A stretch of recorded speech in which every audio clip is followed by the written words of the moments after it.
Hi guys, good morning. তো চোখের দিকে তাকিয়ে লাভ নেই, চোখ ছোট ছোট হয়ে গেছে। ঘুম থেকে উঠলাম বলে কথা। তো ডেলি ভ্লগ আজকে একটু আপলোড করতে ইচ্ছে হলো, যে রোজ সকাল থেকে আমরা কেমনভাবে কাটে সকালটা আমাদের। তো এখন আমরা আছি একটা সুন্দর লোকেশানে। এই জায়গাটা বাড়ির কাছাকাছি একটা জায়গা। তো আমরা এখান থেকে হাঁটা শুরু করেছি। প্রায় 4.5 কিলোমিটার মতো হাঁটবো। আমি একা নেই, দাদা আছে আমার সাথে, এই যে।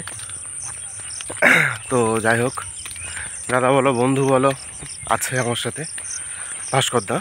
তো আমরা এই যাচ্ছি আস্তে আস্তে আমাদের গন্তব্যে।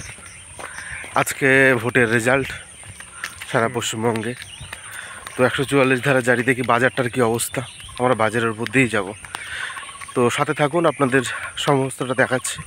এই দেখুন বাজার পুরো শুনশান ফাঁকা। এখন প্রায় 6:30 বাজে। 6:30টার সময় বাজারে লোক গম কিন্তু আজকে 44 ধারা থাকার কারণে পুরো বাজার একদম ফাঁকা, শুনশান। সে মাংসের দোকান হোক বা চায়ের দোকান, সব কিছুই বন্ধ। তো গাইজ এই দেখুন পুরো বাজার বন্ধ। এটা হচ্ছে একতাপুর বাজার, আমাদের গ্রামের নেয়ারে। আমার বাড়ি থেকে বাজার প্রায় 1.5 কিলোমিটার। তো আমরা অলরেডি 1.5 কিলোমিটার হেঁটে চলে এসেছি। দাদা আছে আর আমি আছি। তো যাই হোক, আরও সাথে থাকুন। এখনও আমরা হাঁটছি, বললাম 4.5 কিলোমিটার হাঁটবো, এখনও 3 কিলোমিটার বাকি। তো সাথে থাকুন। আমরা এসেছি একটা জায়গা হাঁটতে হাঁটতে। তো এটা বলা যেতে পারে আমাদের গরিবের প্রিন্সেপ ঘাট।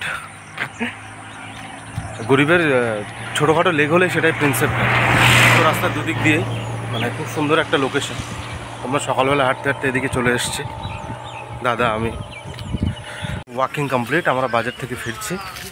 বাজারঘাট করলাম একটু, সবজি, পটল, ঝিঙে, ভেন্ডি। তো দেন এবার বাড়ির দিকে ফিরবো। বাজার কমপ্লিট। এখন অবশ্য 8:30 বাজে। তো 7:30-8টা হবে। 7:30টার সময় এখন কিছু লোকজন দেখা যাচ্ছে সকালে বাজারের সময়। তাহলে অন্যান্য দিন সকালবেলা সকাল থেকে বাজারে লোক থাকে। আজকে 144 ধারা অনুযায়ী লোকজন একটু কমই আছে অন্য দিনের তুলনায়।